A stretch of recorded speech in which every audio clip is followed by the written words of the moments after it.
Again, this could be very individualized, but something that I often talk to students is, be aware or spend some time thinking about what your core values are. Like, what is it that you believe when it comes to family? What is it that you value and believe when it comes to education? What it is that you value and believe when it comes to friendships? Mm-hmm. And being more aware and grounded in your core values is going to put an individual in a position to identify, okay, how are things different here in the US? There are some different values. And I don't have to abandon my values and Mm-hmm. conform to these values, but I can be aware, right?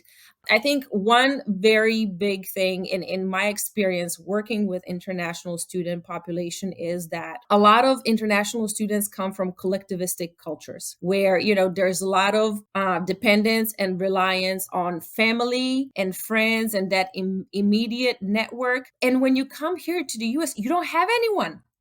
You're alone. All your closest people are like on the other side of the world, 7, 8, 10,000 miles away. And that's huge.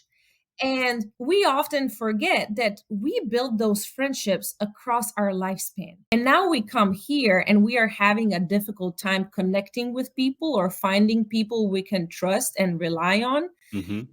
And sometimes those core values can be, being aware of that can help you find people that align with what you believe in, right? I see. So core values is one thing. Something else that I would say, it's always good to practice awareness. Like, can Mm-hmm. I pay attention to what's happening? Can I pay attention to how is this making me feel? It may not resolve anything, but Mm-hmm. you acknowledging and validating your experience is therapeutic in and of itself. And you do not need to talk to a therapist to do that. Mm.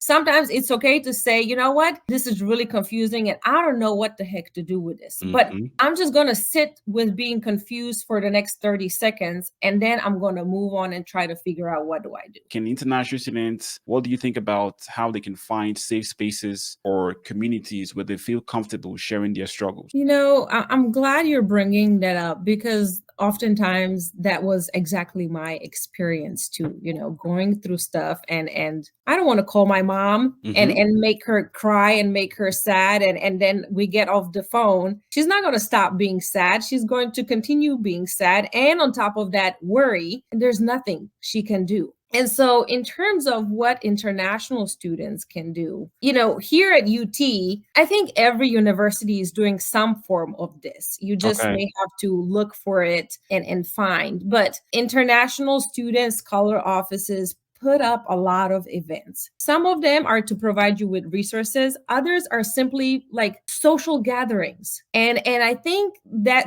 if international students can find some time in their schedule to attend those and put themselves in the position to meet people, to develop support network. These are not going to be their best friends immediately, but you're going to put yourself in a position to meet other people who are going through the same or similar things as you're going through. You're not going to feel alone. I was just talking about this the other day. There's something called propinquity, where when you're putting yourself in position where you're seeing same people over and over again, it makes it easier to initiate that conversation, to start that friendship. And those are then the factors that you can rely on and say, you know what, I can talk to so-and-so because they are going through what I'm going through. And they're not going to judge me. They're not going to think less of me. They're not going to talk down on me, but it may be easier to talk to them than to call my family, putting some emphasis on taking advantage of the programming that your university offers, whether that is put on by international student and scholar office, or it's put on by